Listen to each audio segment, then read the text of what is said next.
Can you hear at the back? As there's no response, I'm not aware if they can hear or not. But what can we do? It's quite loud. I don't know. They're not responding. Do we need a Tamil translation or something? I don't know if you have anyone to do it anyway. Can you ladies hear at the back? Not, no answer. What shall I do? Can you hear? Pardon? Can you just speak one more time? I can speak many times, but nobody's saying anything. Nobody's responding. Yes. Okay, there you go. Can you hear me speak at the back? This is echo. Turn the echo off. Yes, Maharaj. We can hear you. You're at the front. No, they waved. They waved it from Oh, their they thumbs did. up. Okay, good. So you may not know it, but today is a festival, special day. This evening, can we turn the echo off? It's got like an echo. I don't like echoes. Someone knows how to do that. I don't know. Damo, can you turn the echo off? Oh, it's not from here. It's somewhere else. Yeah, it's from behind. Okay.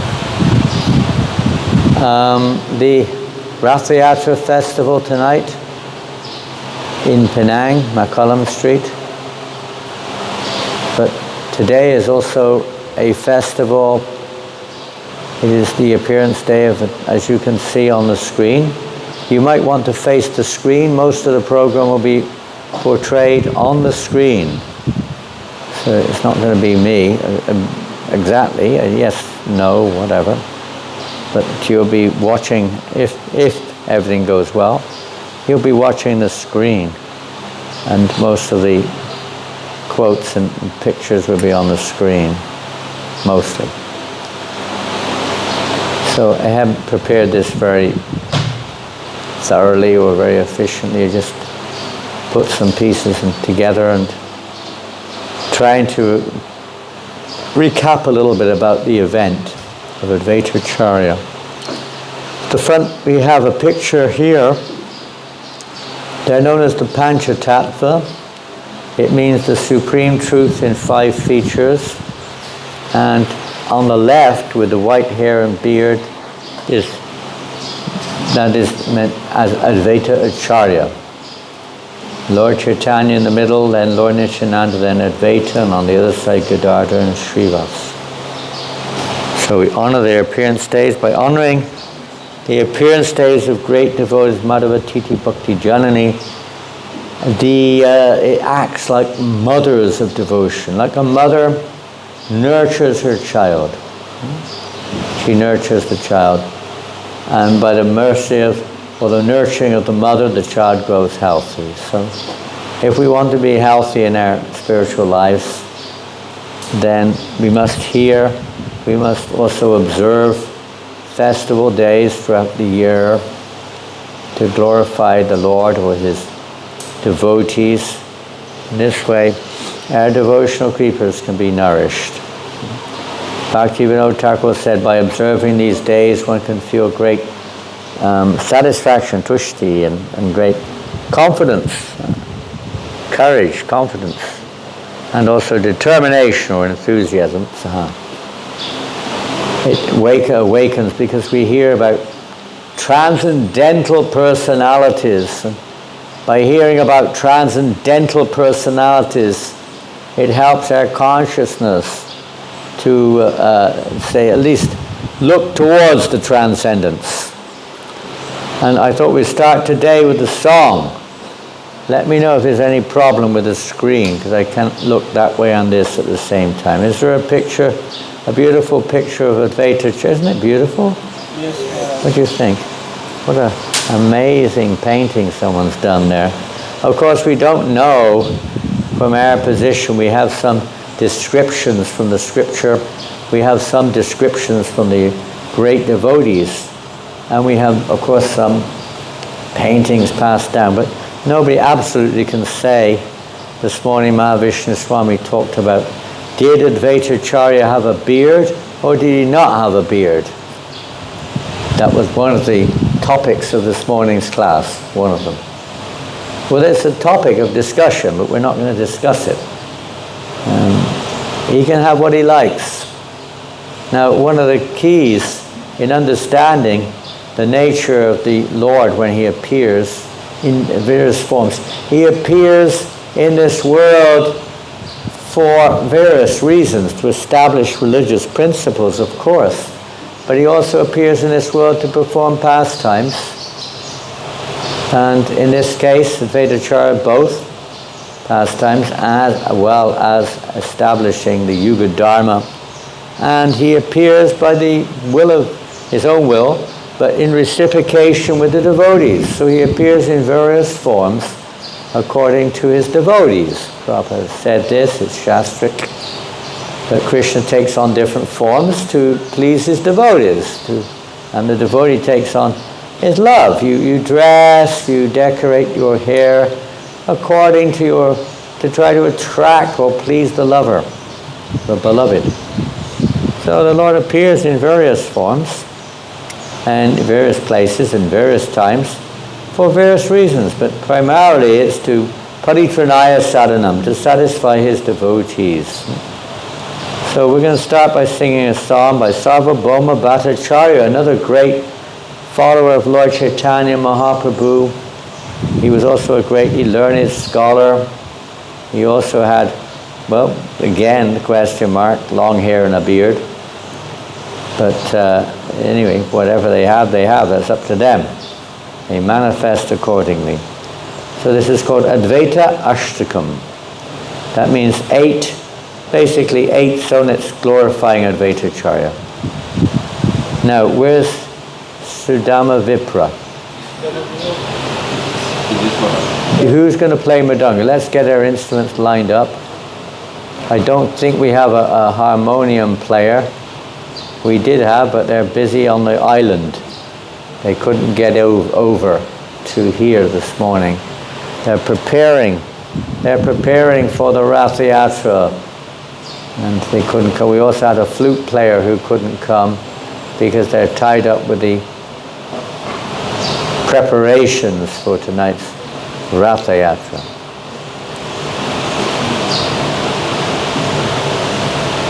Where are you? Sudama, just when I need you, where are you? You have to remind me of the tune.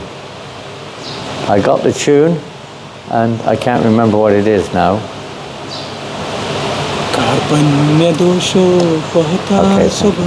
Okay. Now this is a meter tune, and I'm going to play the kartals, but it's a very slow beat. It's a beautiful song glorifying Advaita Acharya. Okay?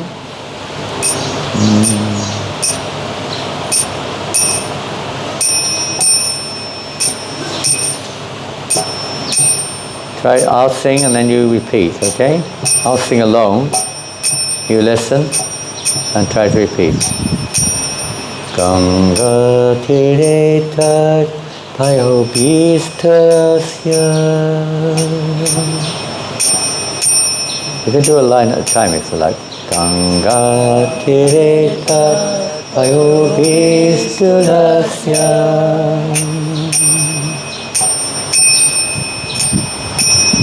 Patrai pushpai prema hunkara goshai. Patrai pushpai prema hunkara goshai. One of the keys is you got to know when to come in. You came in the middle of the note there.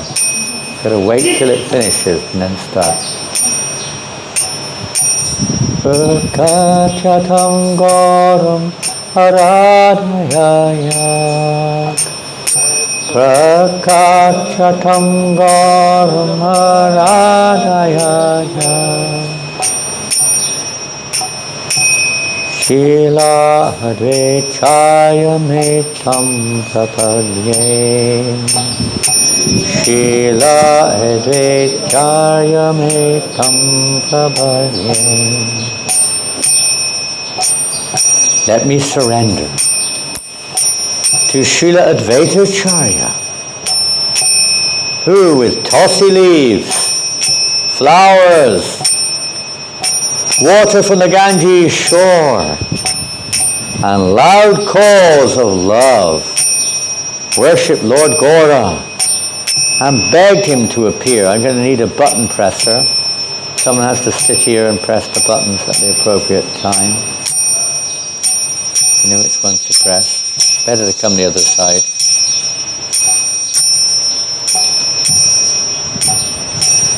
Yadung karai prem sindor vikarai. Yadung karai prem sindor vikarai.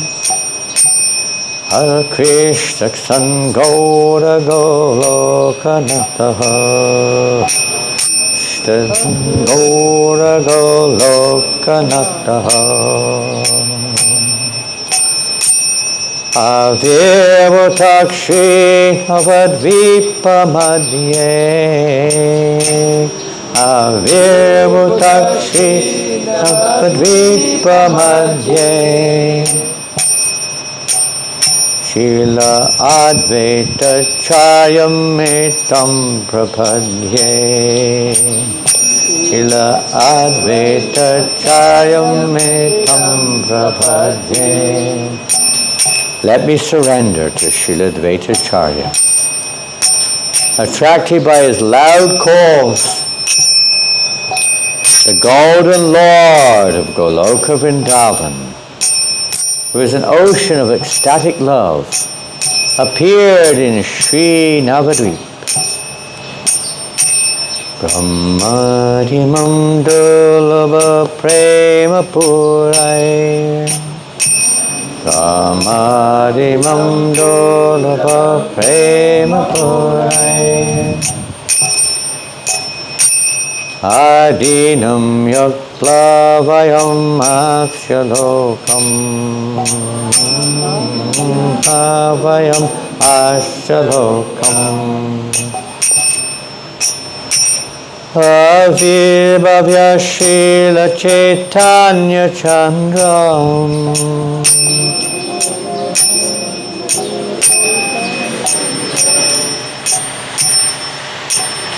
Srila Advaita Charyamitam Prapadye. Advaita Charyamitam Prapadye. Let me surrender to Srila Advaita Acharya, who by making the moon of Lord Chaitanya rise, flooded the world with a love even Brahman, the great demigod, cannot attain. Shri Chaitanya Sava Shakti Papurno. Chaitanya Sarva Shakti Papurno. Yasyaiva Jamatu Tontadar Depi. Aiva Jamatu Tontadar Depi. Durvijayam Yasya Koronya Krityam. Durvijayam Yasya Koronya Krityam. Srila Advaita Charyamitam Prapadye. Srila Advaita Charyamitam Prapadye. Let me surrender to Srila Advaita Acharya, whose mercy is beyond understanding, and by whose request alone, all-powerful Lord Chaitanya disappeared from this world. Shrishti stityantam vidatam pravita. Shrishti stityantam vidatam pravita. Yashang sangsha brahma vishvishvarakya. Yasyang brahma vishvishvata. Yena vinam tam Mahavishnu rupam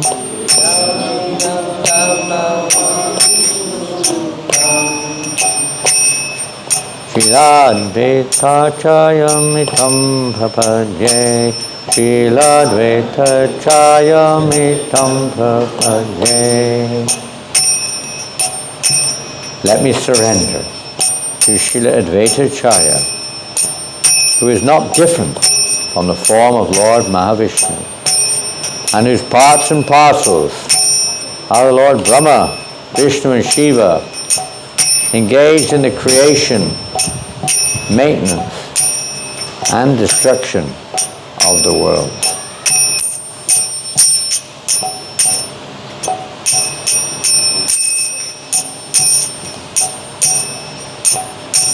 Kasminchid yakyuyate chasrayatpat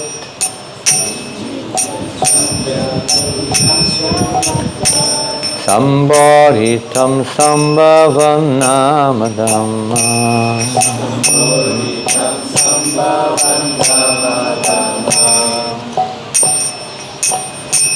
Sarvarajam bhakti matraika sadyam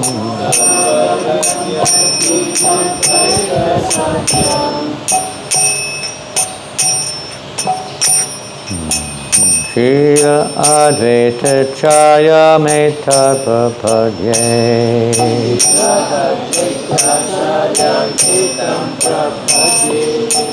Let me surrender to Srila Advaita Acharya, who is worshipped by all, who is attained only by devotional service, and who it is heard in a certain Vedic literature, because he is Lord Shiva's shelter, has a name and glory like Lord Shiva's. Sitanamni prayasi prema purna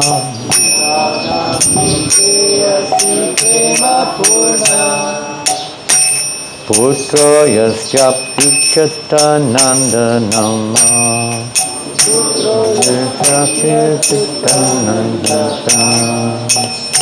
Shri Chaitanya Prema Pura Papurna Prema Pura Papurna Srila Advaita Chayamitam Prapadye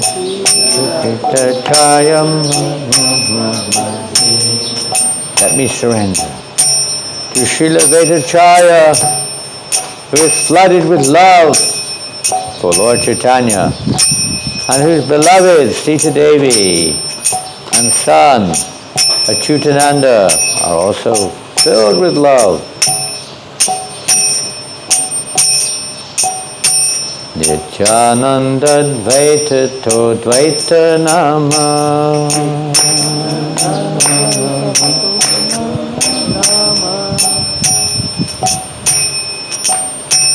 Bhaktya Kyana Jagsara Chaya Nama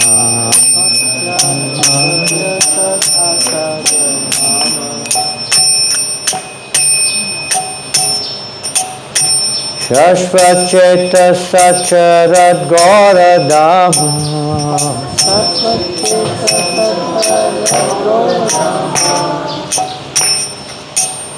Srila Advaita Acharya Mitam Prapadye.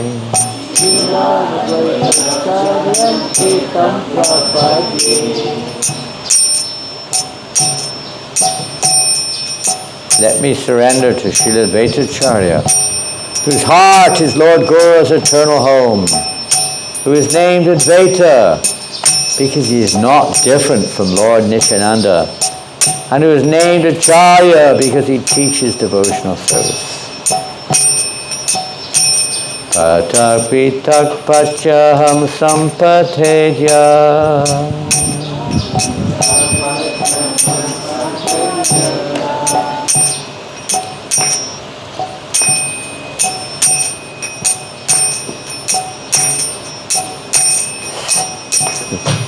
Janatasyastakham sudha buddhi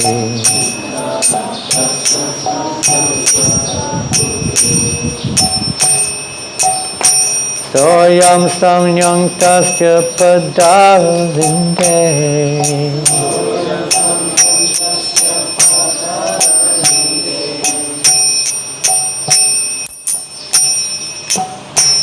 Vindam bhaktim tat priyatvani preti.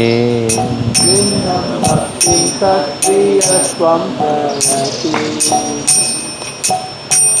Hare Krishna,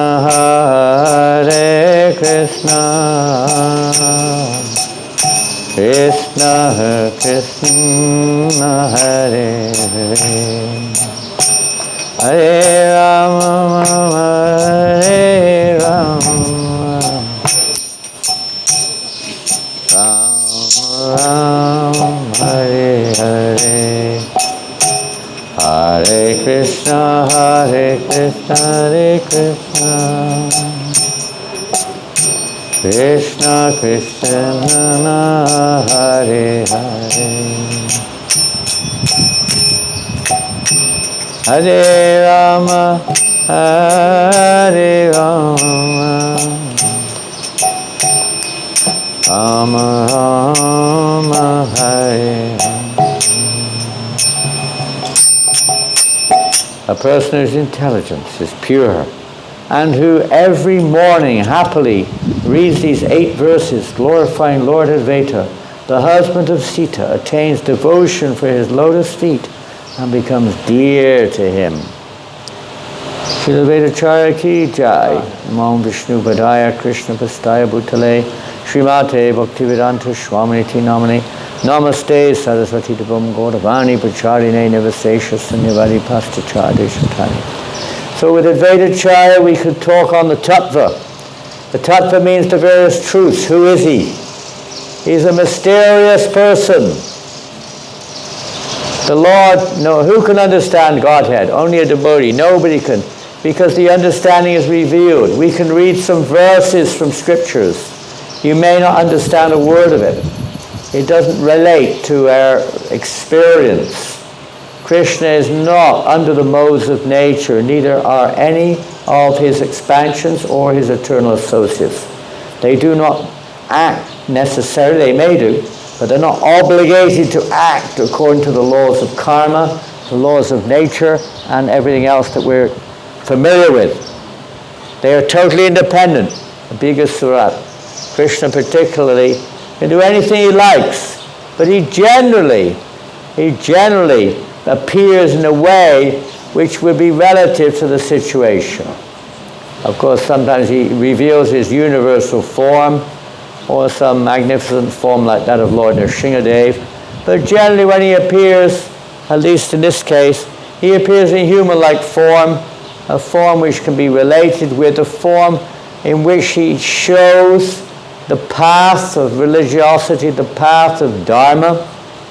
So in this Kali Yuga also the Lord has appeared, or does appear, in the form which is seemingly human-like form, although not material, totally transcendental. So this we mentioned earlier on, the Panchatattva. So we're going to have a little bit about, you could say, some of the point-by-point aspects of Lord Advaita Acharya's nature. Who is he? Most people have never heard of him. Most people, even around the world now, even in the West, most people have heard of Krishna. In some countries they may not have heard of Krishna, or very few have. We had many friends here yesterday in their country. Probably most people have not heard of Krishna. Probably not. But in most parts of the world they have. They may have heard of Ram, maybe a little bit, not quite so much, maybe also. But other forms of Godhead they may not have heard of, or very few have heard of. What to speak of Advaita Acharya? If you talk the word Advaita, at least in India, and any yoga student will probably know what the word Advaita means, at least have some idea. What does Advaita mean? The path of Advaita Vad, what is that path? Vad means like path. Advaita Vad, what is that path? Advaita Vad, what is it? Lord Chaitanya, he actually the foundation of our whole devotion, our philosophical side of it, is spoken by Lord Chaitanya, Chintya Veda Veda Tattva. What is that? Simultaneously one and different. This is again another, materially speaking, sounds like a bit of a contradiction, but it isn't. There's a simultaneous oneness in quality, but there's also a difference in quantity. There's variety. Everything that exists ultimately is of spiritual energy, it's of Brahman. Just as Brahman, covered Brahman. This material is called covered Brahman. The spiritual energy covered by the modes of nature, which come out in the forms that we see, and it appears that it's not Brahman because it appears temporary, but the actual energy is eternal. Everything is eternal. So Advaita means oneness. So the Advaita Vada, or the Advaita philosophy of Shankaracharya, is that everything is ultimately absolutely one, with no differentiation, no variation. Only in the material world there is apparent differentiation, but it's an illusion. It's like a dream. Anyway, we're not going to get into the, let's say, the fineries of the Advaita philosophy, because it is a major topic, and it's an essential topic. How this Advaita philosophy is incomplete, is almost illogical also. It's illogical. How can you have a dream if you don't have any identity with anything but one's own self-existence? There's no other object to dream about, or to imagine even. Imagine means image. It's an image of something that exists. It's not the real thing. It's an image, imagination. It does exist, but not the way you're thinking it. But there is an object. So in Advaita philosophy, there is no such thing as an object. It's just one homogeneous spiritual energy. So there's no question. You can't have a reflection of nothing. It doesn't make sense. Or if everything is just a plain wall, and you have a mirror, there's no variation there. It's just one. So like that. But anyway, logical as it sounds, they come up with this philosophy. Well, the Lord comes up with it. He appears as Lord Shiva in the form of Shankaracharya. Lord Shiva appears to present this philosophy to satisfy we could say, the unsurrendered hearts of those who are a little bit spiritually inclined. So this first verse, Panchatattvatmakam Krishnam Bhaktarupa Swarupakam Bhaktavataram Bhaktakyam Namami Bhakti Shaktikam. I'm not going to get very far here. I offer my obeisances unto the Supreme Lord Krishna, who is non-different from his features as a devotee, devotional incarnation, devotional manifestation, pure devotee and devotional energy. This is the Lord in full. His original form, his expansions, when those expansions enter into the material world or appear to, they're called incarnations, his internal energy, and the devotees who are worshipping the Lord. The internal energy in the devotees, there's 3 Prabhus and 2 servants. The Lord, his expansions, his incarnations, that's represented or manifested as Lord Chaitanya, Lord Nityananda, and Advaita Acharya. Advaita Acharya is understood to be the form of the incarnation of the absolute truth. We sometimes think Krishna is an incarnation. He's not exactly. In one sense, you could say he does appear in this world, but he appears in his original form. He's not an avatar, he's an avatari. He's the source of all the avatars. He's the source of all of them. But the Advaita Acharya, as we'll hear in a few minutes, appears in this world, and we'll find out in a minute who he is, as we could say an expansion, but not actually. He's also the original form of Lord Vishnu, who appears in this form of Advaita Acharya. He incarnates into this world. Mahavishnu incarnates. And also Lord Shiva is the combined form of Lord Shiva, Sadashiva to be exact. In Vaikuntha, there are countless planets, and one of those planets is the planet where the presiding deity is Sadashiva. From Sadashiva comes the Shiva that we know of in this material world, the various forms of Lord Shiva in this world for various purposes. He assists or it is a form of the Lord also, in a sense, which is a secondary form of creation along with his consort, Durga Devi, Maya Devi.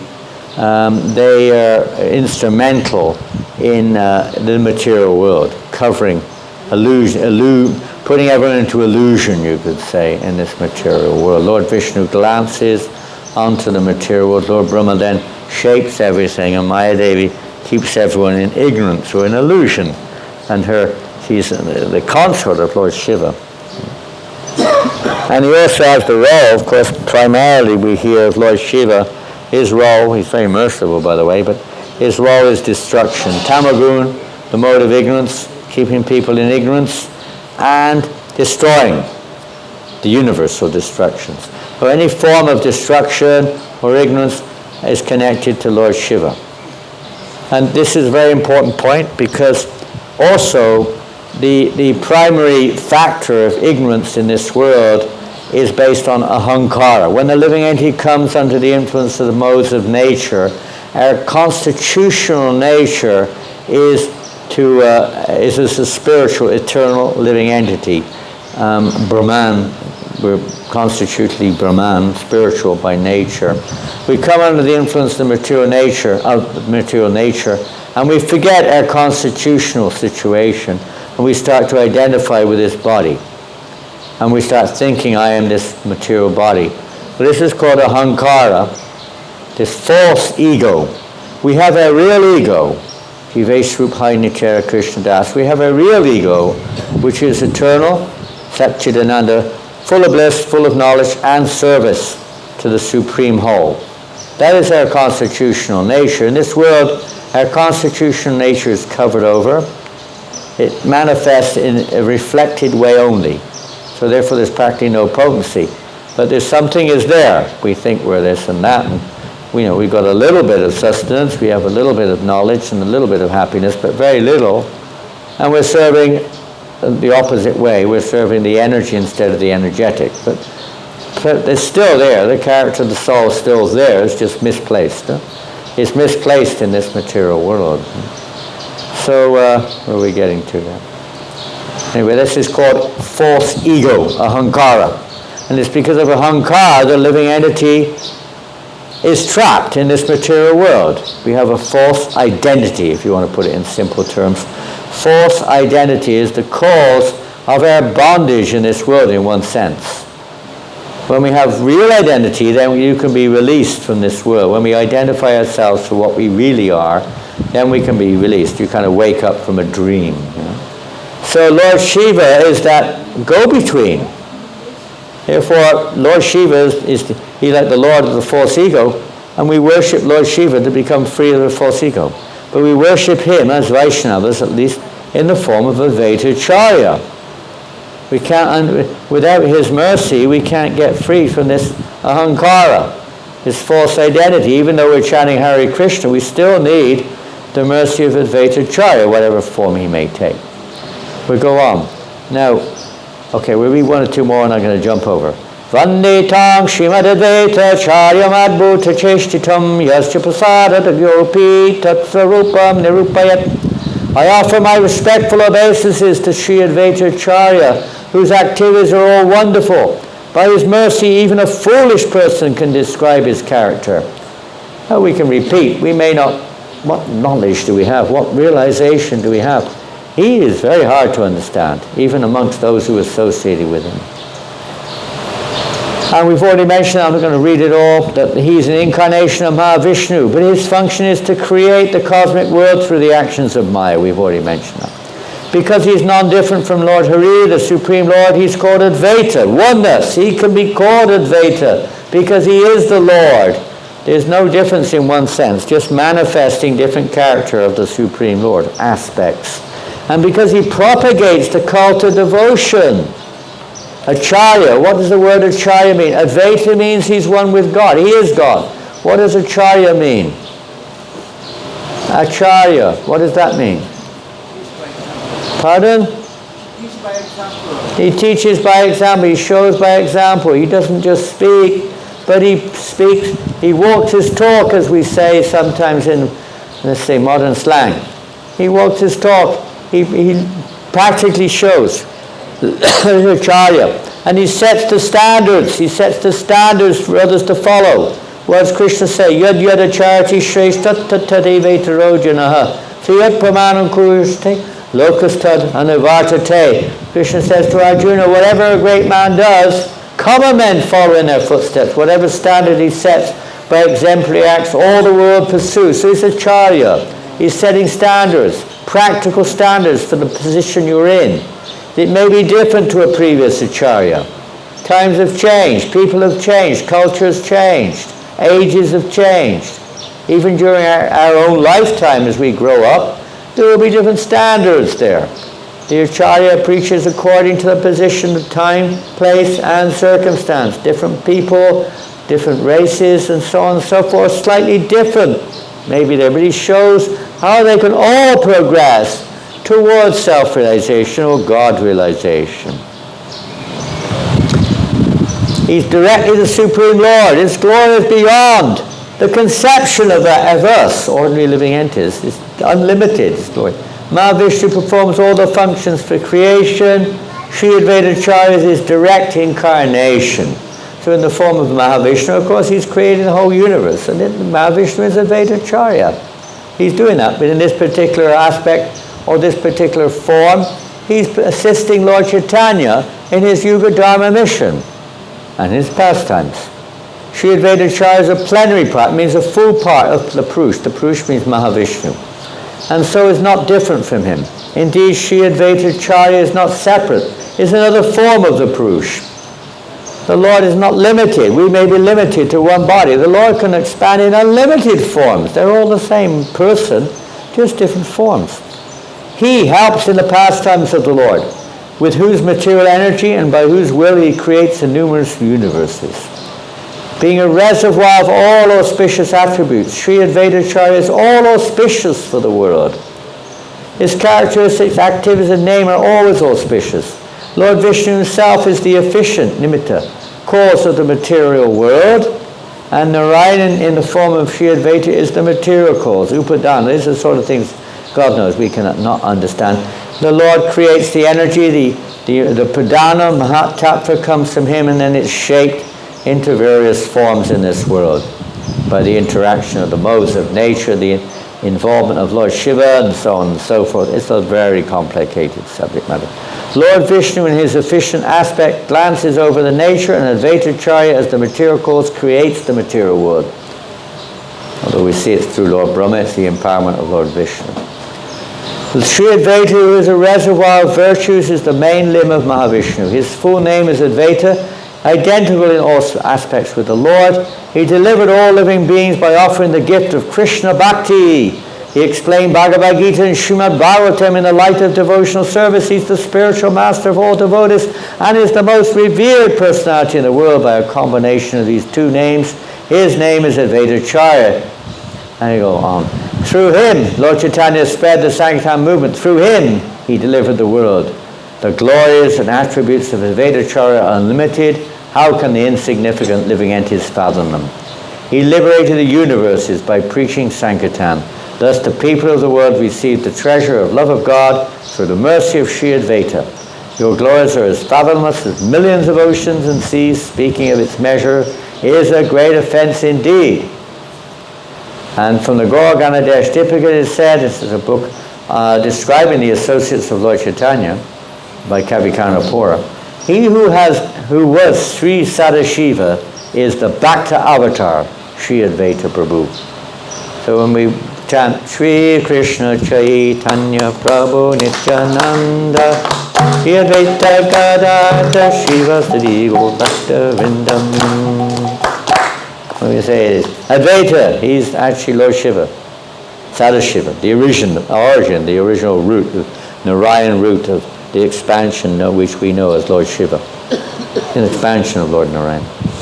The foremost of all the Vaishnavas who reside at Navadvip is Sri Advaita Acharya, he's in the role of a Vaishnava.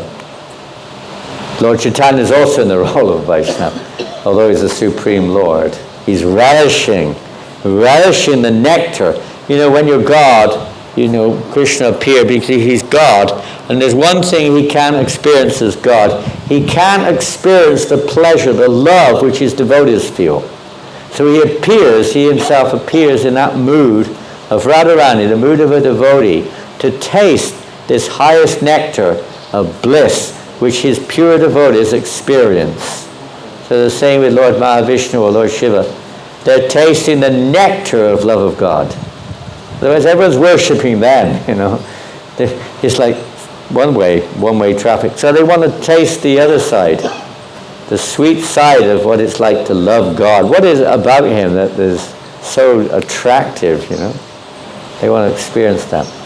So Lord Chaitanya, Advaita Acharya, also resided in Navadvip, whose virtuous presence made all the worlds blessed. He's the most preeminent preceptor in all fields, including knowledge, renunciation, and devotion. In explaining Krishna Bhakti, he is just like Lord Shankar, Lord Shiva. Lord Shiva is known as the greatest of Vaishnavas. What's that verse? Shambhu. Vaishnavanam Tatar Shambhu. Lord Shambhu, Lord Shiva, is the greatest of all Vaishnavas. Although he doesn't speak it much, he's the greatest. Radharani is the greatest. Depends what plane you're on. Every plane, there's a different greatest time also. But he is the greatest. So he is fully aware of the science of Krishna Bhakti. And whatever scriptures that exist within the three worlds, he explains in the light of Krishna Bhakti. Although we're here in a minute, I'm going to jump over this. We're here in a minute of an interesting experience. Now, I'll quickly brief over Advaita Acharya's appearance. His father was known as Kuvera Pandit, and his mother was known as Nabi Devi. Now, Kuvera Pandit appeared in this world previously. He's an expansion of the demigod known as Kuvera. You've heard of Kuvera? He's a treasure. You worship him. He wants some money. He's the treasurer of the demigods. So he's Kuvera. He wants some. I guess the treasurer of the temple is like a representative, a Shakti-Avesh representative of the demigod named Kuvera, who's in charge of the treasury of the universe. So he's a great worshipper, a devotee of Lord Shiva, by the way. So he was very much praying. He really wanted to have, like some devotees, they like to have the Lord as their son. So he was praying and worshipping and performing austerities. For this reason, Lord Shiva then granted him the boon that he would appear at this particular time, and Lord Shiva would appear as his son.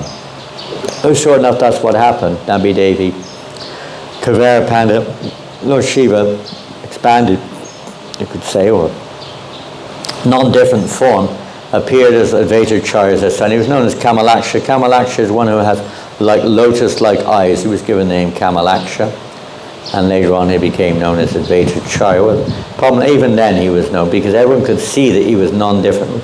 He was known as Advaita, not Acharya at that time necessarily, but Advaita, because everyone could see he looked just like he was God himself. So non-different. He also had the name Mangala, most auspicious. Everyone was attracted. He was an unbelievably beautiful baby. But when he grew up as a little child, it's interesting. He was born, of course, in the mother's home, the maternity room, in his home village. But then they moved to Shantipur, near Navadvip in Bengal. Once the child was born, after so many months, maybe 6 months, a year or something, then the mother and child moved back to their home in Shantipur. This is actually the place of Advaita Acharya in Shantipur. Some of you may have been there. And there Advaita Acharya was growing up as a young, because God doesn't need to, but he goes through this growing up and so on. When he was a young child one time, they went to this temple of Durga Devi, and his mother and father bowed down, as one would normally do, but he refused to bow down. He wouldn't bow down. The priest became quite upset. His parents became quite upset. Why don't you bow down? They were thinking, what is this, Is proud or what? And then Advaita said, if I bow down, it will be a disaster. What do you mean it will be a disaster? Bow down. He bowed down and the deity exploded. The deity exploded into numerous pieces right there in front of everyone. And he said, the reason is because Durga is my consort. And she cannot tolerate me offering her respect. If I bow down, she will just disappear. So the deity exploded right in front of everybody. Far out, huh? We can't imitate that. Can't imitate. He is the master of Durga. Okay, there, when he was residing there in Shantipur in the family home, he was scholarly to the max. I mean, he was just absolutely, more than anyone, more than the teachers, he was fully aware of everything. He picked things up quick like that. Fully learned. Anyway, his parents left the world fairly young, and so he left home. Doesn't say dates. Actually, he appeared, just to let you know. What year did Lord Chaitanya appear? Who remembers? Lord Chaitanya, what year, on our Gregorian or Western calendar, what year did he appear? 1486. 1486. Okay, so that's more than 500 years ago. So Advaita Acharya appeared around about, they didn't have birth certificates, but it said they're around about 52 years before Lord Chaitanya. So that would be about 1434, I guess. You're a university professor, chancellor of the big university, so you would know these things. 1434, thereabouts. So over 50 years before. So sometime between his appearance and the appearance of Lord Chaitanya, Advaita's parents left the world, and Advaita left home, and he went to Kashi, he went to Gaya, he went to a different place, he went to Gaya to perform Pinda or Shraddha ceremony for his parents. Then he went on to Vrindavan, and he stayed there quite a long time in Vrindavan. Advaita Acharya went to Vrindavan, Mathura Vrindavan, he stayed there quite a while. And whilst he was there, if you've been to the Madha Mohan temple, you know this temple, Madha Mohan, some of you have been to the Radha Madha Mohan temple. And the original deity is not there, it's in Karoli, but there's a Patibu, or a replacement deity there of Radha Madha Mohan. And that deity, the Madha Mohan, was discovered by Advaita Acharya. The deity had been buried for a long time under the ground, maybe installed by Vajranabha, but for many centuries was hidden underground. And where Advaita Acharya was staying was next to where you see now the temple of Madha Mohan. And now it's called Advaita Vat. There's one banyan tree under which he was staying, and there he found in the ground this deity. He was calling him Madan Gopal. But that's another thing. After some time, when he knew that my Lord is about to appear in this world, he returned to Shantipur. And he left that deity in the care of one Brahmana in Mathura, they call him Chube Brahman. And later on, Sanatana Goswami, of course, acquired that deity and began to worship him under the name Madan Mohan. But first of all, he was worshipped by Advaita Acharya. So when Advaita Acharya returned to Shantipur and resided again in Shantipur, during that period of time, a few things took place before Lord Chaitanya's appearance. One was the appearance, before that actually, he had met, and this is what this picture here, this is a deity of Madhavendra Puri. Madhavendra Puri, we don't have time to talk about him, but he was the spiritual master. Advaita Acharya was a disciple of Madhavendra Puri. So when he left Shantipur after his parents' demise, then he met Madhavendra Puri and took initiation from him. So he became an official disciple of Madhavendra. Even this is a big lesson, that even the Supreme Lord takes initiation from one of his devotees. Lord Chaitanya took from Ishvara Puri. Krishna took from, he depends, Kula Guru, Garga Acharya, but he took spiritual initiation from Sandipani Muni. So they take from there, it's a must. They're teaching by example. But Advaita Acharya is teaching, you must take initiation. He took initiation from Madhavendra Puri. He was, of course, a very special person. Ishvara Puri, spiritual master. Therefore, Ishvara Puri, the spiritual master of Chaitanya Mahaprabhu, was Advaita Acharya's godbrother. Ishvara Puri was Advaita Acharya's godbrother, and thus he was practically like a spiritual master to Lord Chaitanya, because he was the godbrother of Lord Chaitanya's spiritual master. we're looking at it on a very down-to-earth basis here. Obviously, he's on another level. In view of this, Chaitanya Mahaprabhu treated Advaita Acharya as his spiritual master. But Advaita Acharya did not like this behavior of Lord Chaitanya, for he wanted to be treated as his eternal servant. He wanted to serve Lord Chaitanya. But Lord Chaitanya would always serve him because he was he was a godbrother of his spiritual master. So there's a bit of a dilemma here. We'll hear about that in a minute. Anyway, whilst he was there in Shantipur, also at that time, one other eternal associate of the Lord who appeared way before Lord Chaitanya, about 30 or 40 years before Lord Chaitanya, arrived in Shantipur. His name was Haridas Thakur. He arrived there in Shantipur, and they met each other, and it was like the meeting of, because Haridas Thakur is, who is he? Lord Brahma. And who is Advaita Acharya is? Lord Shiva, Vishnu combined. So all three are meeting together here in Shantipur. Far out. So, it was like, what can you say? Fusion is most highest. So they were ecstatic, but there weren't so many devotees around at that time. There weren't so many Vaishnavas. Mostly people were Durga worshippers in Bengal. Probably still the same now. But it was like that then. And Advaita Acharya, Advaita Acharya was very disturbed because in Navadvip, Srivas Pandit was there, and Shuklambar and Gangadas and others were there. There were devotees, but they were being harassed by the Durga Puja worshippers, by the other Hindus basically, threatening them. You get out of here. We're going to throw your house in the river if you don't clear off. You're causing so much trouble with your noise, singing all night long, making a hell of a din. God's name should never be sung out, and never be spoken out. You're going to cause the death of us all. The Muslim kings are going to come and, kill us all. Something. Convert us all into whatever.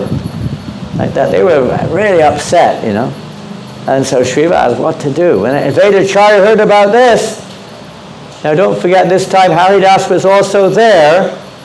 He was in Shantipur. Actually, he was staying in a place, Pulia, nearby, right on the outskirts of Shantipur, twin townships. So they were together, but we hear about Advaita Acharya. He was enraged when he heard what was happening to the Vaishnavas in Navadvip. He was enraged, completely enraged. I can't remember word by word. We just quickly summarize. I don't think I've got it here.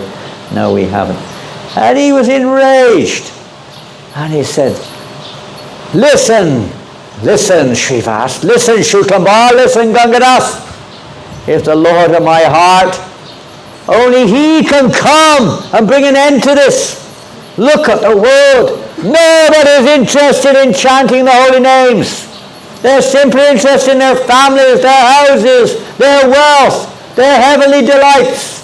They're not interested in devotion. What is the use of this? Oh, only how will I bring the Lord of Vaikuntha to this world to save this world? They're not interested. What will I do? How can I bring him in this age of Kali, the Yuga Dharma is the chanting of the holy name, but how can I bring the Lord in this age? What shall we do? And then he said, I will propitiate the Lord. Yes, I will call upon the Lord to come. I will call, and if he doesn't come after my propitiating him, I will assume a four-arm form, 4 arms, and I will slice off all their heads. He got quite angry. Out of compassion. It wasn't out of hatred. But what's the use of this life if we don't become Krishna conscious? It's useless. Waste of time. Everyone's doing that for time immemorial. Your next life is maybe a pig. You have no idea what it'll be. But some people, they live like pigs. They'll become a pig. If you're always, getting on people's cases, you might be a mosquito. Always exploiting people. You'll be a mosquito. If you're lucky. Might become a tree. In Mayavad, if they're not actually pure, they can become trees and stand for a million, thousands of years. You may not get a human body. You may go to hell even. Maybe go to heaven, but so what? It's all a place of suffering. Birth and death everywhere. Human life is meant for jivasya. It's meant for getting out of this world. Never take birth again. That's what it's for. But nobody knows it. They think it's for enjoying. It's not. The religions that teach people that the purpose is to try to enjoy and go to heaven are misleading people. They're called Naimita Dharma at best. Cheating religions. They're called Dharma Protita Koitavatra. They're called cheating religions because they're not giving the purpose of human life. Like that. So he was very disturbed. But then he became very, very compassionate. Oh my Lord, please have mercy on them. And then he began, what will I do? Yes, I've heard that by worshipping the Lord, by offering tulsi leaves and Ganga Jal, this is the way to capture the Lord. So then he began to worship the Lord. Day after day, Shiva Chaitanya Prabhu, some of the devotees are falling to sleep. Can you wake them up? There's one behind you also. I know devotees, many of the devotees had 2 or 3 hours sleep last night. Many of us. So I'm sure many of you are very tired also. I'm speaking very loud to keep awake, that's the reason why. I'm getting excited. It's the only, otherwise, you can see I was falling asleep during the bhajan there. You know.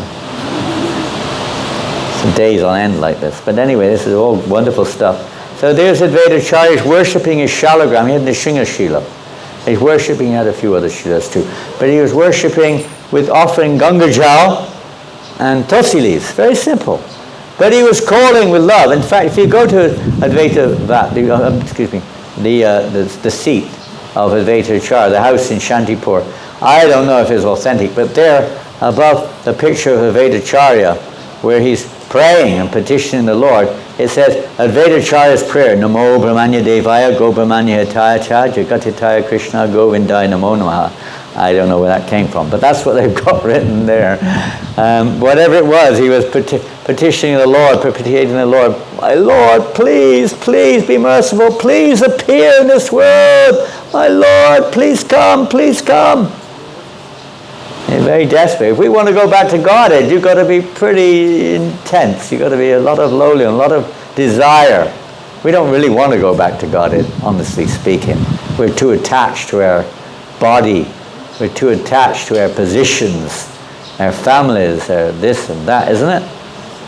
Position in ISKCON, we're too attached to it. You won't give up. Even in the grave, you'll still be putting your hand up. I'm the president. You can't do that. Right?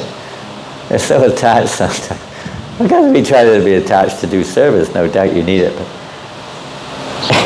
we have to realize a little bit beyond that.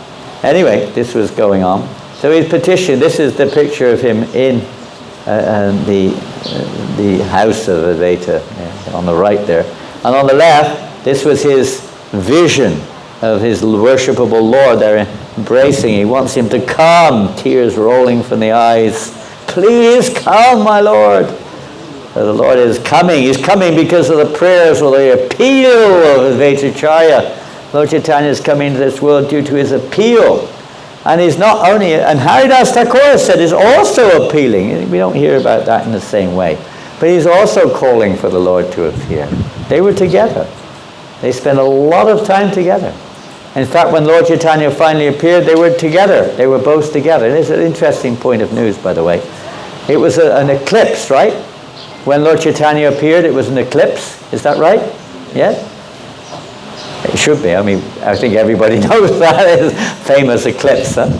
Rahu suddenly appeared on the scene. And what do you do when there's an eclipse? Chant the holy names, yes. Everybody started chanting. What else? They went into the Ganga. Most people entered into the Ganga. What else? They gave charity. It was a joyful time. Now there's two schools of thought, but the Vaishnava school of thought is eclipses are very auspicious. Extremely auspicious. Prabhupada only said, only because the caste Brahmins don't follow it, therefore we sometimes go into this whole thing, closing up, not doing this, not doing that. But the best time for initiation, best time for Nam Sankirtan, best time for preaching. According to Sanatana Goswami. This is just caste Brahmanism. But we follow in Vrindavan, Mayapur maybe also. But it's not the Vaishnava standard. They're very auspicious, it's like Ekadashi, most auspicious day. Most auspicious. Same thing with Purushottam Mas, Mala Mas, it's Purushottam Mas, but devotees, the most auspicious month. I think this year, Purushottam Mas? Yes. These days, it depends who you are, but for Vaishnavas, they're auspicious days. You don't have to jump in the river with your clothes on and all this sort of stuff. I know a lot of devotees do, and I've done it myself. It's not required, at least according to our Acharyas. According to caste Brahmins, it is. Anyway, c'est la vie. So that Lord Chaitanya appeared there, dancing, chanting, giving charity, jumping for joy, seeing the eclipse, because they knew this was it. The Lord's appeared. All auspicious signs. Oh, we go back. So then, of course, there's not so much. Lord Chaitanya did not manifest his purposeful, at least his external purpose, until quite a long time. So interactions with Advaita were there, because Advaita also had a house in Navadvipa, and they were known to Jagannath Mishra, of course. And Advaita was a great teacher. So when Lord Chaitanya's brother, Vishwarup, appeared, Jagannath Mishra sent him to the house, to the school. Advaita had told, he had a school. Send him to the school.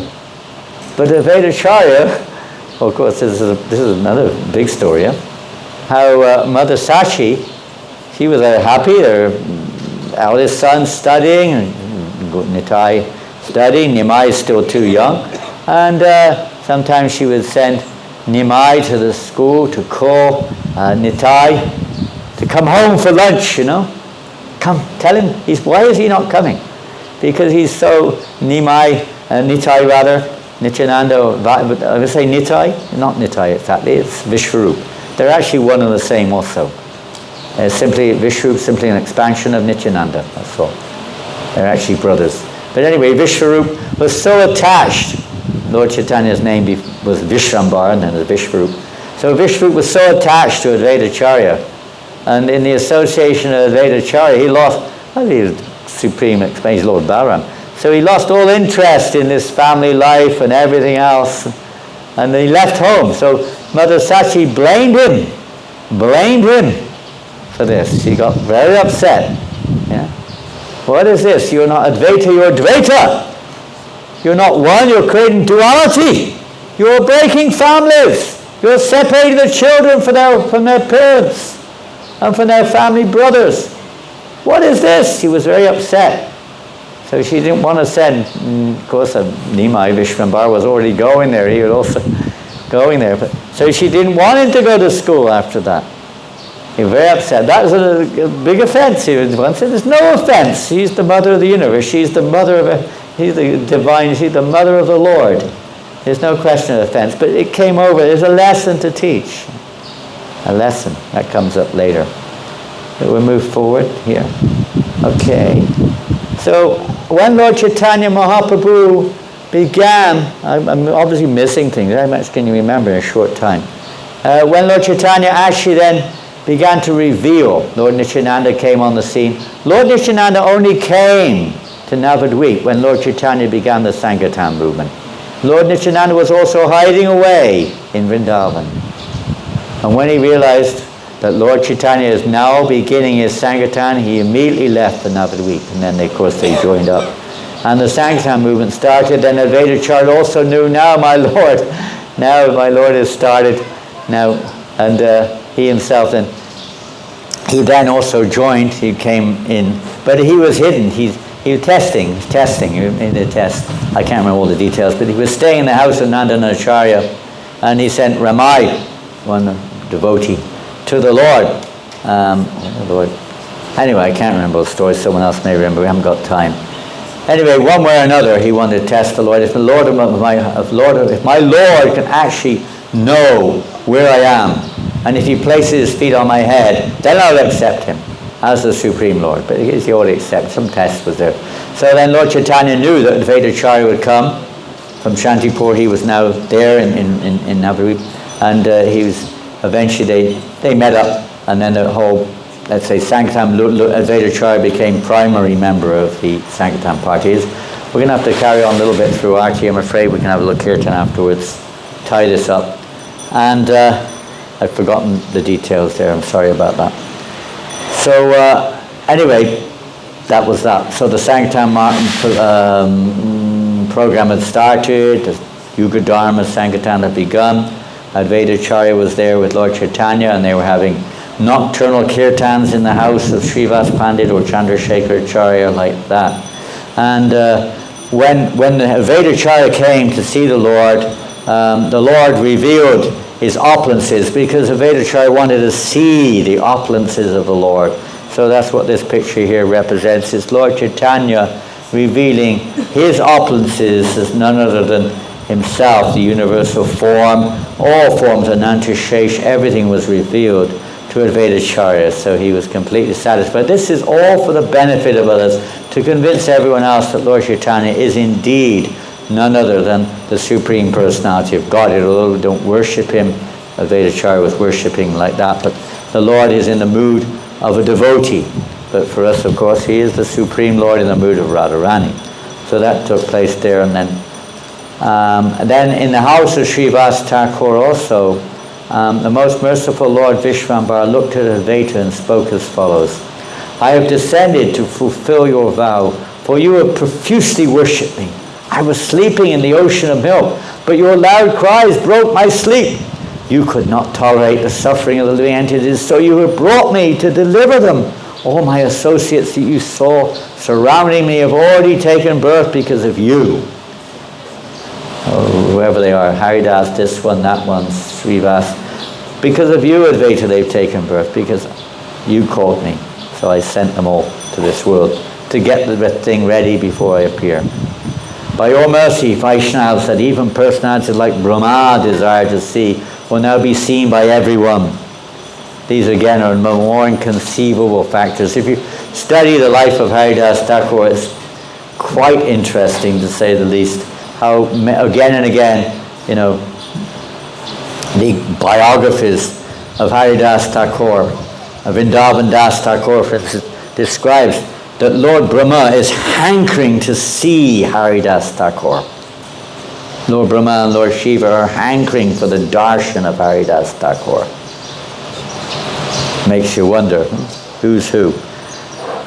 On hearing the Lord's words, Advaita and his wife raised their arms and began to cry. Today my life has become successful. Today all my desires have been fulfilled. Today my life and activities have become successful, for I have seen your lotus feet. The four Vedas only describe your glories but cannot directly see you. Yet you have appeared because of me. I have no power outside of your causeless mercy. Who can deliver the living entities other than you? While speaking in this way, Advaita Acharya floated in the ecstasy of love of Godhead. The Lord then said, now arrange for my worship. On receiving the Lord's order, Advaita happily worshipped the lotus feet of Lord Chaitanya with full attention. So this is a different aspect. At this point, Lord Chaitanya is accepting the heart of Advaita to worship him. Advaita is very happy worshipping the lotus feet. But most of the time, Lord Chaitanya would try to worship Advaita's lotus feet. And this didn't satisfy. Advaita was very upset with this. He couldn't handle it. So he decided to do something to try to bring this to an end. So Advaita, philosophy, Shankara philosophy, oneness, Mayavad. So to fulfill his inner heart's desire, Advaita Acharya, one day, he started to preach Mayavad philosophy. He called some Mayavadis around. He started to preach Mayavad philosophy. Gyan, karma, gyan, there's nothing. Bhakti is nothing. Karma, and leading to gyan, leading to Mayavad. Impersonal, liberation, merge. He's preaching. And news got to, this is in Shantipur, news got to now Mayapur what was going on. Lord Chaitanya got wind of it. He's grown up now, this is during his Sankirtan times. And he took Nityananda, and together they stormed off to Shantipur in an angry mood, pounding their way. And they arrived there in Shantipur, and there was Advaita Acharya sat there on the asanas preaching Mayavad philosophy. Lord Chaitanya's really angry. He said, "What are you doing, Nada? Nada, what are you doing?" He would address him as Nada. "What are you doing? I came to this world because of you. You called me, and now you're trying to cut me to pieces, you nonsense. You rascal." He got really angry with him. And Advaita Acharya is smiling. And then he grabbed Advaita Acharya practically by the hair, dragged him down, and started to beat the living daylights out of him, pounding him. Now Advaita Acharya is 50 years old. He's an old man. He's like 75 years old or something. Almost. Pounding him, pounding him. And Sita Thakurani, his wife, "Please, please, he's an old Brahmin. Please have mercy. Please don't kill him." Lord Chaitanya's beating him, and then Advaita is feeling bliss. Complete bliss being beaten like this. Can you imagine? I don't think we would. But the principle is there. The principle is there. When we get chastised, we get really disturbed and run away. Huh? "I'm never going back there again. I hate that temple president. He chastised me. I'm going to change my guru. He chastised me." But here's Advaita Acharya. He's not just chastising. He's beating the living daylights out of him. And Advaita Acharya is relishing every beat in ecstasy. And then eventually Lord Chaitanya calmed down, and things went back to normal. But Advaita was feeling, now my heart's desire has been fulfilled. I have been duly punished by my Lord. Interesting. And then Advaita, that was an added on thing. That wasn't at the same time. That was later. Advaita replied to the Lord, "If you will distribute devotional service, then also give it to the less intelligent persons." That's why he's an ocean of compassion. The less intelligent persons, including the women and the Shudras. Let all the sinful people who are proud of their education, wealth, high birth and austerities, and those who place obstacles in the path of your devotees and your devotional service burn to death. And let all others, including the dog-eaters, dance while singing your holy names and qualities. Strong words, but this is, because burning to death means for their benefit also, because they're just performing sinful acts, offensive acts. Better they don't be stopped. But those, it doesn't matter, even if you're a sinful person, but if you accept the chanting of the holy names, if your heart is soft, we may not be very intelligent, none of us are. It's not just women, I mean Shudras, no one's a Shudra in this age. Everyone's a Chandala, Mlecha. Everyone's so low quality, eating meat, drinking liquor, smoking, not following authority. That's the lowest class, below Shudra. Kalo Shudra Sambhava. Most people are Shudras in this age. So it means, please make it available to everyone. But those low-class people who are puffed up and proud and think that I'm a Brahmin, I don't need to listen to you. Finished. Hearing Advaita's statement, the Lord roared loudly and said, "Whatever you say will be fulfilled." The entire world is witness to these words. For the Lord's mercy was distributed to the foolish and the fallen. But again, it's Advaita Acharya pushing the Lord. Everyone, Patita Pavan, deliver them all, my Lord. This is from Chaitanya Bhagavat, as you can see. Many of these things are from Chaitanya Bhagavat. And then there's a very fascinating, one of the funniest stories of all, although you could say the incident is very heart-rendering and breaking. When Lord Chaitanya decided to take sannyas, and let me say, he had just a few associates with him, and Lord Nityananda was one of them, I think Gadadhar Pandit, one or two others were with him. And they were going, Lord Chaitanya wanted to go to Vrindavan. So he was asking Nityananda, because Nityananda had been to Vrindavan, "Please take me to Vrindavan." But Nityananda was taking him round and round in circles. Lord Chaitanya had no idea where he was. Didn't know one day or night. He had no interest in anything. He just wanted to go to Vrindavan. No eating, no sleeping, nothing. Something like some of the devotees who've been so busy here the last few days, they've hardly been eating or sleeping. At least sleeping, I don't know about eating maybe, but not so much sleeping. But he was completely absorbed in prema, love for Krishna. He wanted to go to Vrindavan. Take me there, Nitai, take me. Nitai's taking him round and round in circles in the area of Radhadesh where no rivers flow. And then eventually, Nityananda was sending messages to Mayapur, to Mother Sachi and all the devotees, asking them all to make their way to Shantipur. He had a big plan, a big trick. He was misleading Lord Chaitanya. So and again, he arranged with some local cowherd boys. Suddenly they came across cowherd boys and cows, and Lord Chaitanya said, "Oh, are we approaching Vrindavan? And is the river Yamuna nearby?" And the cowherd boys, they were programmed. They said, yes, the river Yamuna is just over there, not far away, in that direction. "Oh, Yamuna!" Lord Chaitanya was going crazy. He ran that direction and he plunged into the river with his clothes on, thinking this is the river Yamuna. "At last I've achieved Vrindavan."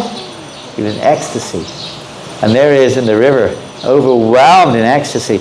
And all of a sudden, lo and behold, who should he see in a boat?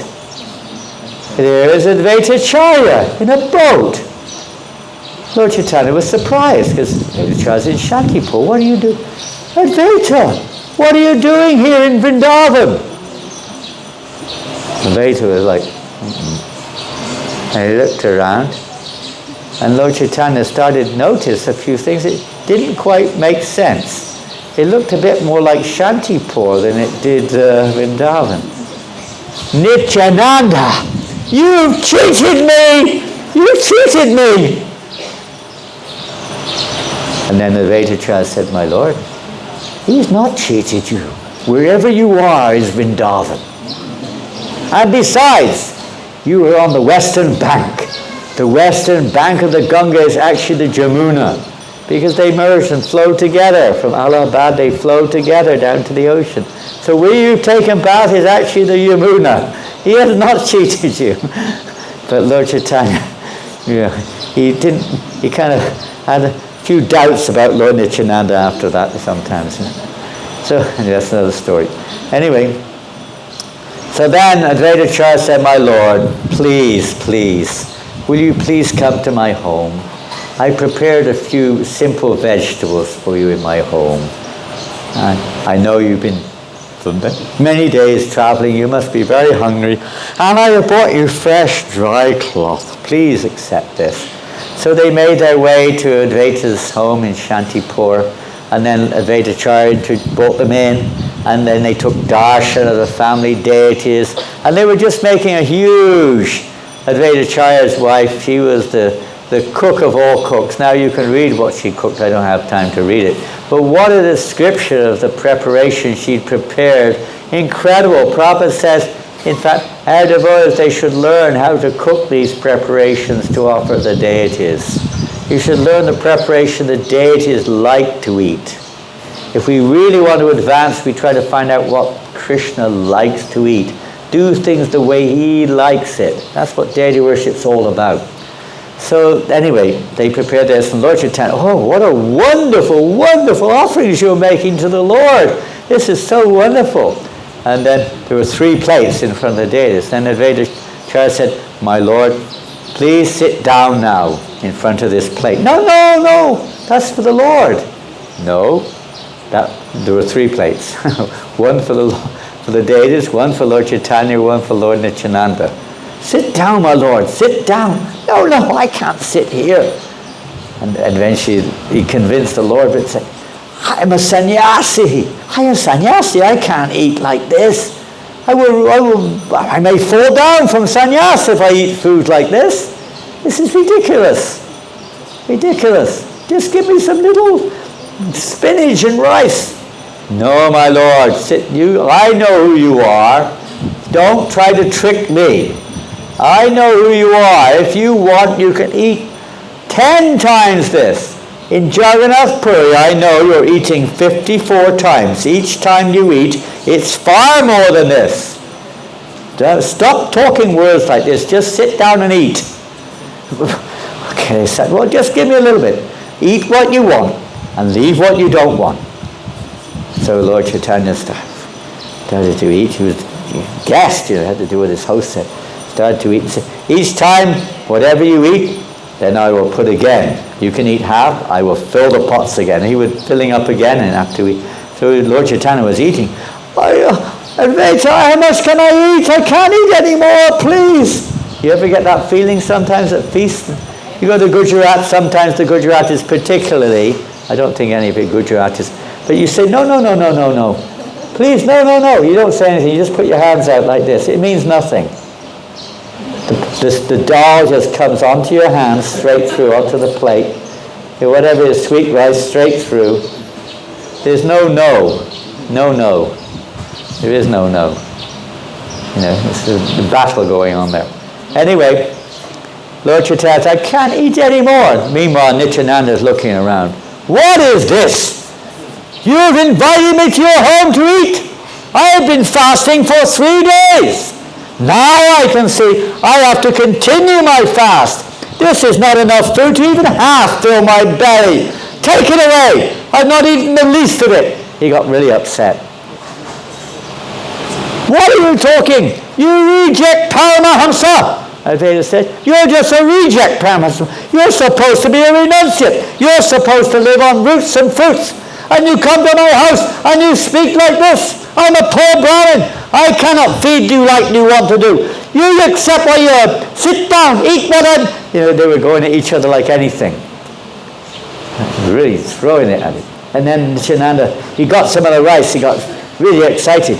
Picked up the rice. He just threw it on the floor. Take your rice away. I had enough. And the rice bounced up and all over Advaita Acharya. And Advaita Acharya, whoa, flew in the sky. He was in absolute bliss. Ecstasy, I've been touched by the remnants in Nitai. He was ecstasy. And then Nitai said, to atone for your offense to me, you should invite 100 sannyasis to your home and feed them all to their satisfaction. Advaita Acharya replied, said, I shall never again invite a sannyasi to my home. Never! It is a sannyasi who's ruined my Brahminical principles. They were going on like this. They had this ongoing relationship, Nitai. Actually, they're one and the same person in one sense. They're expansions of Lord Balaram. Vishnu, Shiva, and in Gaur-lila, Nitai, Advaita, they're all expansions of Balaram. Just different pastimes going on within there, you could say. Enjoying these. You see again and again, Nityananda and Advaita would be at loggerheads with each other. They'd be fighting in the Indradumna Sarovar in Puri with each other in the waters. And again, arguing with each other here and there. They were almost like that. This is pastime, fun. Unlike in the material world, it creates pain and hatred. In the spiritual world, it embraces. Even devotees sometimes, they fight and argue, and they're actually having a pastime. It's kind of a fun. We're almost there. This is another prayer. I meditate upon that source of transcendental joy, Sri Advaita Prabhu, whose lotus feet are always served by the bhaktas. He wears cloth as white as the moon or jasmine flower. He has a smiling face, beautiful arms, and a pure golden complexion. Advaita's eyes always gaze upon the lotus face of Chaitanya Mahaprabhu. He readily grants benedictions and fearlessness to the devotees. His whole body is ornamented with Krishna prema. That's the picture of Lord Advaita Acharya jumping in the air after the remnants of Nityananda stuck on his body, and his feet and his body like that. And here, after Lord Chaitanya left Mayapur, went to Shantipur, stayed for 10 days. Mother Sachi was there. She cooked every day in Advaita Acharya's house. Then he left, of course, for Puri on the request of Mother Sachi. So in Puri, this picture here, I don't know if it's the first one. Not the first, in no particular order. On the right is the battle going on in Lake Indradumna, as you can see, Indradumna Sarovar, where Advaita Acharya in the bottom. Not a very good picture. I had to take a screenshot from a book. I couldn't find anything else. And if anyone's lost 2,000 rupees, let me know. when I went to the library upstairs, or Shiva Chaitanya's left, there is still some kind of library upstairs, dusty as it is. It looks like no one's used it since I left here 20 years ago. But anyway, there is some kind of library up there. I pulled one of the Chaitanya Charitamritas out the very top. You have to be very tall to reach it. Very tall. I had to climb over wires and chairs to reach the books, but I got there eventually. And I pulled the book out, and I opened the front page, and 2,000 rupees fell out of the book. And I'm not joking. I had evidence to prove it. You saw the evidence. Just the first book. I just opened the book, Chaitanya Charitamrita, the book I used to take this picture. 2,000 rupees fell out. It's probably been there for 20 years. I won't be surprised. Incredible. Anyway, I've never experienced that before. That's a sign of Krishna. Look at this. Anyway, there we were. So that's a screenshot that I took from there. A photograph, and I put not a screenshot. I took a photograph and WhatsApped it and then copied it and whatever. On the left is a picture of, as you well know, Rath Yatra in Jagannath Puri. And in that picture, you can see Advaita Acharya dancing. Now, in Jagannath Puri, now at this point of time, Advaita Acharya was about, well, he was 52 years senior, so this is about 80 years physically speaking. Just like our Mahavishnu Swami. Just see how he's so transcendental. He's 82 years old. Just like our Mukunda Maharaj. You know Mukunda Maharaj here in Malaysia? Another incredible devotee. I don't know if is he in Malaysia right now? Has anyone seen him? Where? No way! There he is! Oh my God! Just talking about you, Maharaj. And you, I can't believe it. It's the same coincidence of rupees last night. Panchakalpa, Haribol. Yeah, good to see you. You have to give him more food. He's getting skinny. You have to fill him up. He's looking like a blooming skinny rake. Look at him. He's skinnier than me. Haribol. Welcome to Todo. There's plenty to do here. Okay, well, give him an asan. Give him some seat or something. Means touch. Touch. Yeah. Todo means touch. It means to do. In English, to do. Many things to do. Oh, here's something to do. We're almost done. Almost done. I think we should give that to Mukunda Maharaj because he's getting slim. He's not eating enough. You're not feeding him enough here in Malaysia. Can't believe it. What to do? Anyway, Advaita Acharya, when Lord Chaitanya formed the various Sankirtan parties, 4 parties, 7 in all, but 4 made by Lord Chaitanya, he chose. Now, it's not just a free-fall. We're going to go to McCallum Street, I hope, tonight.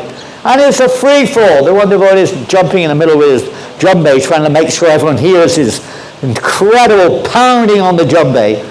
Another one's going to be singing tunes that no one can follow, or singing songs that no one's ever heard before, and so on and so forth. Another one dancing in a way that they look like they've just come out the tortie shop.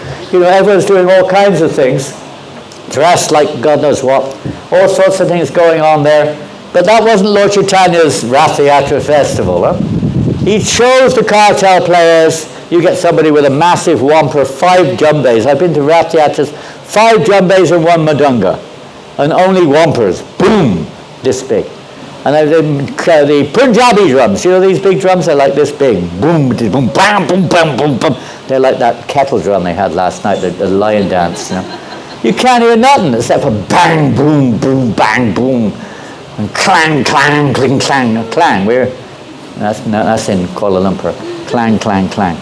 Anyway, Lord Chaitanya, formed each and every Sankirtan party. He chose the singer, the lead singer. He chose the dancer.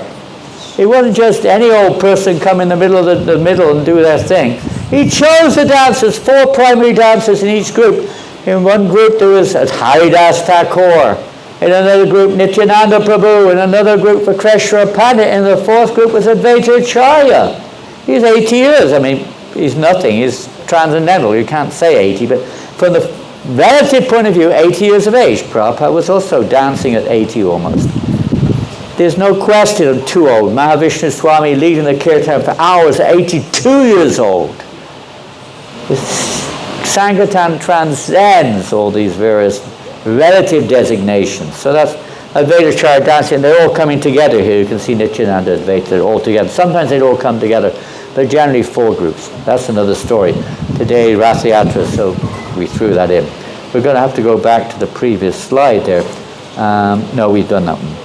So next one, Advaita Acharya, of course, he was sometimes coming during the Chaturmasya period. Advaita Acharya and the residents of Navadvip, they would come to Puri to spend Rathayatra and the rest of Chaturmasya sometimes in Puri. Advaita Acharya particularly would stay in Puri for sometimes for months on end when Lord Chaitanya was there. And he always wanted, Lord Chaitanya was accepting invitations from the Grihastas, these devotee Grihastas, every day a different house. And usually he would be accompanied by many, many, many other sannyasis, Paramananda Puri, Brahmananda, all the different sannyasis would come along with him to take lunch. But Advaita Acharya, he just wanted Lord Chaitanya alone to come to his house. But how to do this?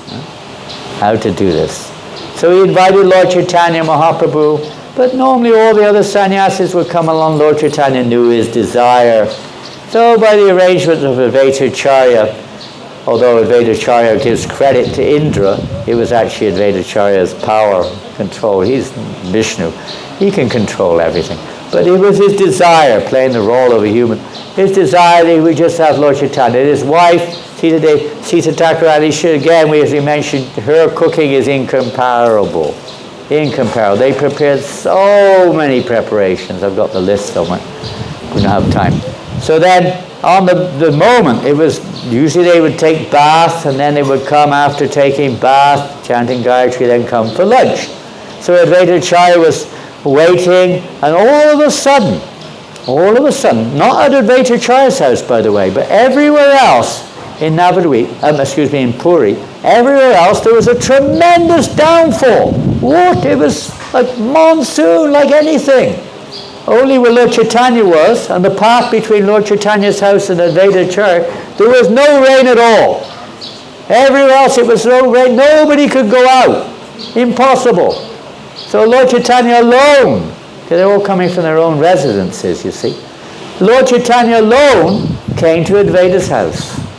So he fulfilled, this is Advaita Acharya here with his wife, serving Lord Chaitanya Mahaprabhu, fulfilling his desires.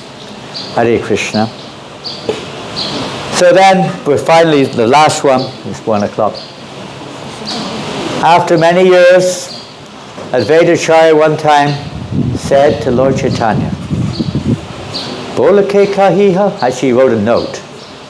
Bola ke kahiha loka hela bola, Bola ke kahiha atina vikaya chola, Bola ke kahiha kai nahi ka ola, Bola ke kahiha iha kahiha che bola. Oh, the English is on there too. I was going to leave the English off as a surprise, but anyway, it's there. Nobody knew what this meant. What's he talking about?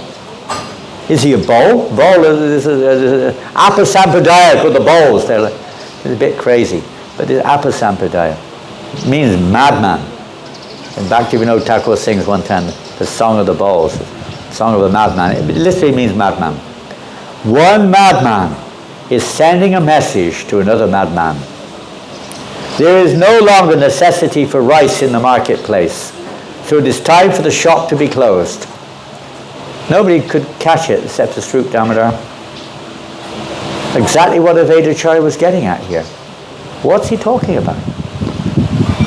Some of you know, of course. Who knows what he was told? What does this mean? What is this sonnet? It's called a sonnet. This mystical kind of phrase. What does it mean?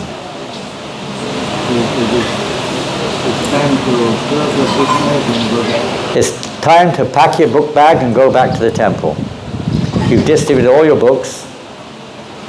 There's no books to pack. You've distributed all the books. It's time to go back to the temple. Right? You ever had that feeling? Huh? Some of you have. You've had it, Gokul. Right? You've finished all your books. Some of you have never done this. It's a wonderful feeling when we go on Sankirtan. We've just finished the marathon. I've still not got a straight answer out of anyone in Malaysia exactly what you did during the Live to Give campaign, or what you did in the Prabhupada book marathon here in Malaysia. No one's given me a straight answer, some vague ideas. Was nobody in charge of the whole thing, or what? You've got to get it together here. There's no meaning to ISKCON Malaysia unless you get book distribution together. Is it ISKCON? The most important thing to Prabhupada was his books. Reading them, living them, and distributing them. That's what ISKCON's all about. That's what it's based on. Every single devotee is meant to be a book distributor.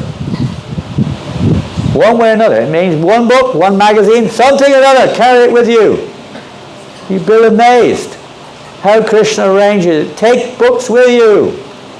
Even whatever it is. You go shopping, you go to the hospital, you go to your friend's home, you go to your work, whatever it is.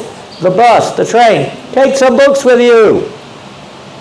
Definitely there are people who will be interested. It's not maybe. They will be. He's a little brave, you may have to talk a little bit, but sometimes the person will say, what are you doing? They see you reading the book. You speak a nice person, just if you can't, you haven't got the, let's say, the spirit to ask a donation, you give them a donation, you pay for the book, give them a book if you're up to that, but distribute books somehow or another. We kind of arranged for Vaisheshika Prabhu and the team of devotees in India to give you a whole seminar on book distribution. I don't know what happened. That was in November. I don't see anyone caught up on it. In Philippines they're doing. We were together. You're supposed to be on this seminar. But do it. This is what Prabhupada wants. He started a life membership program not to make money but to distribute his books. If you read, you've got it all nicely on the wall here. What's the last point mentioned? What is the final thing of the purposes of ISKCON? Prabhupada's incorporation purposes. What is it?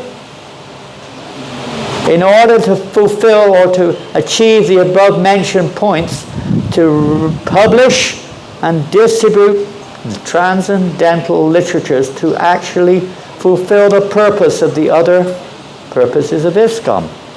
Without that, it's not going to work. Book distribution is the foundation of this movement.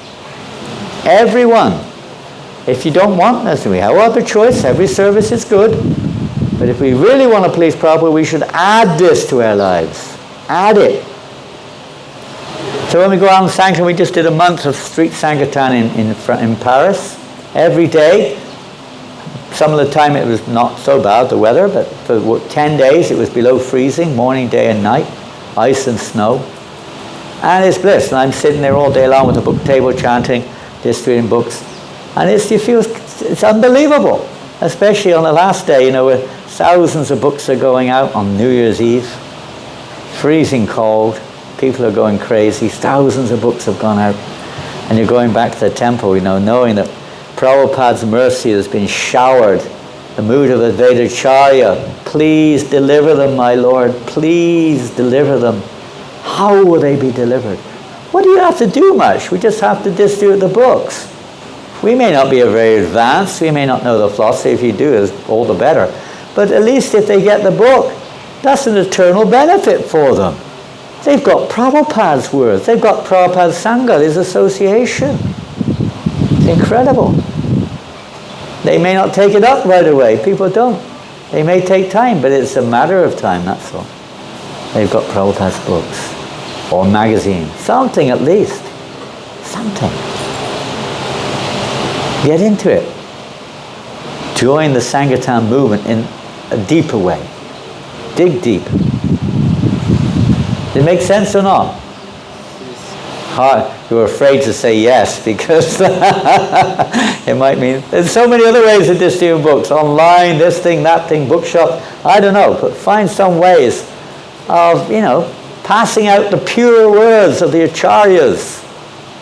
Prabhupada's books are like condensed all the words, all the power of the Vedas, all of our Acharyas in Prabhupada's books.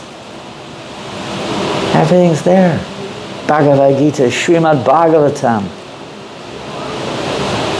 Prabhupada would like to hear. So many books were distributed. He said, they're not my books, they're Krishna books. Krishna wrote these books, not me. I just held the pen. Krishna was dictating. Prabhupada said that. They're Krishna's words, giving people that chance to associate with Krishna. He's appeared in this form, Briyat Madanga. Hare Krishna. Shri Advaita Acharya. Oh, there's one more page. Here. Practically no one could understand this sonnet. Upon reading it, Chaitanya Mahaprabhu appeared a little indifferent. Only Sri Swarup Damodar could understand a little of Shri Advaita Acharya's mood. No one else could understand. The sonnet indicated that one madman, Shri Advaita Acharya, who is maddened in Krishna Prema, is sending a message to another madman, Sri Chaitanya Mahaprabhu, the one who made the world mad with Krishna Prema, the original madness. There is no longer necessity for rice.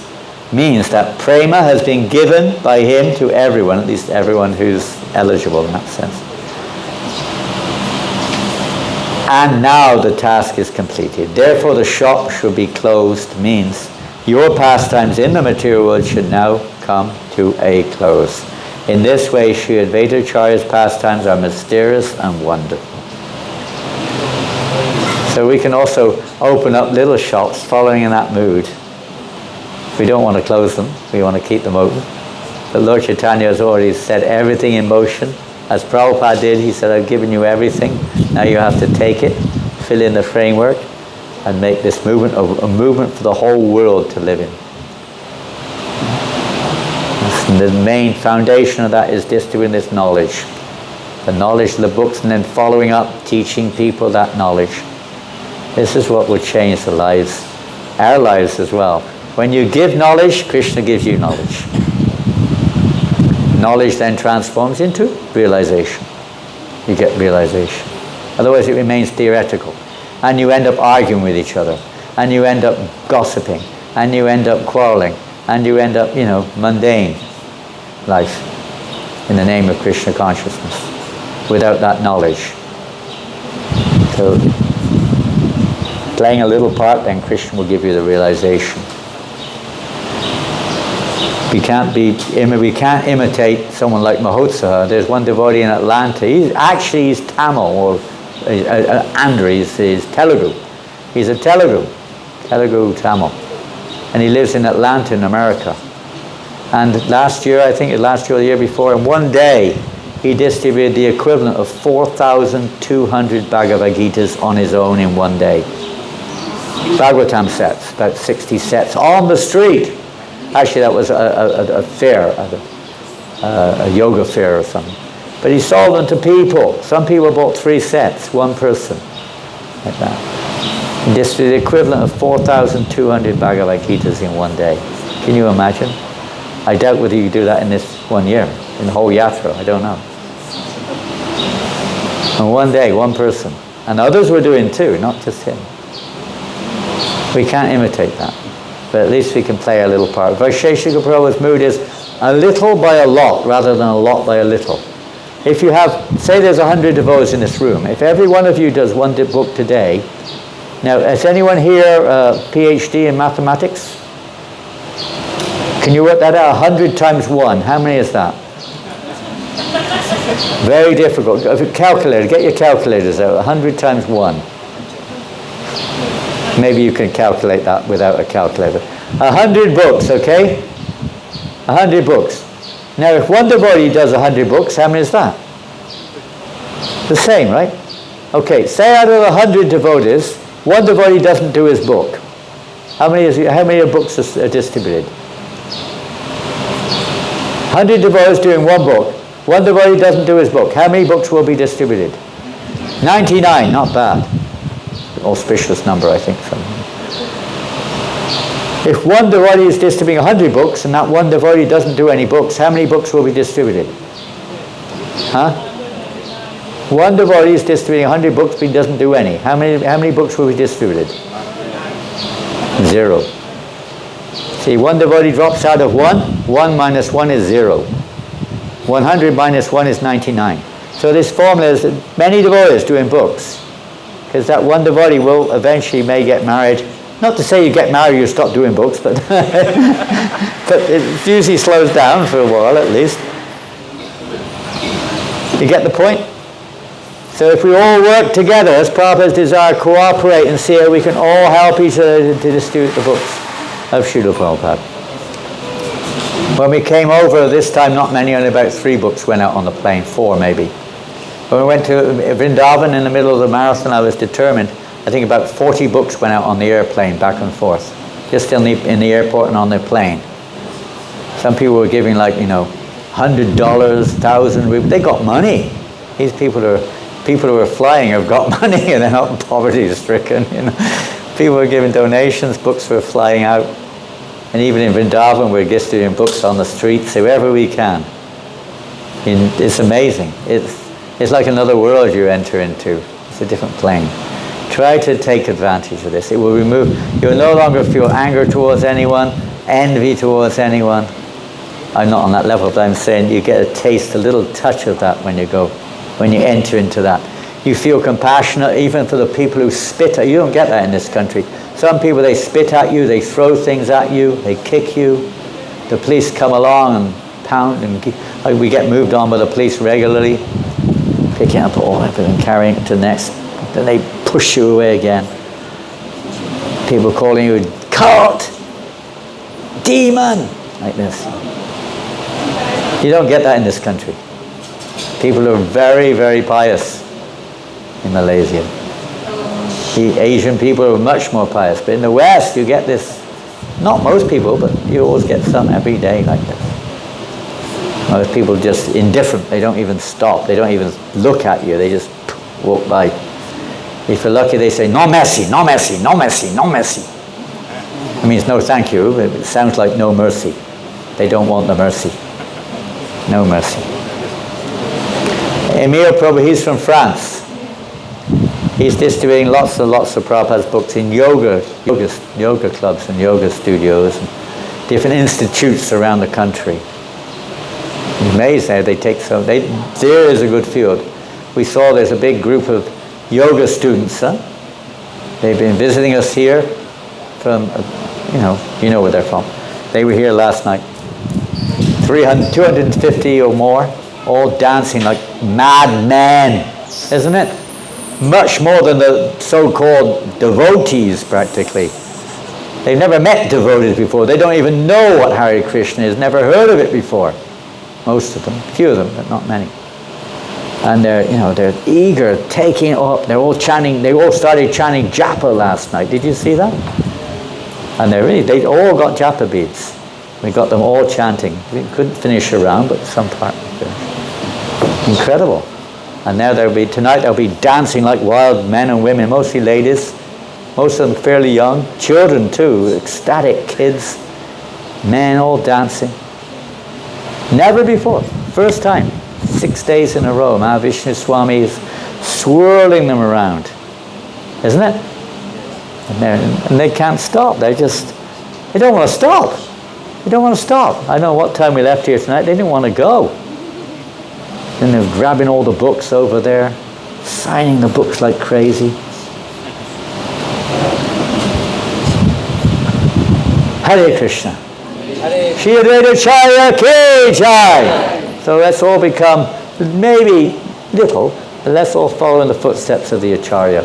Practice what we preach. Hare Krishna. The more we practice what we preach, the more the consciousness will naturally enter into others' hearts. Hare Krishna. We have some little gifts here. Oh, your memories come back. It's after 7 days, eventually, we remember.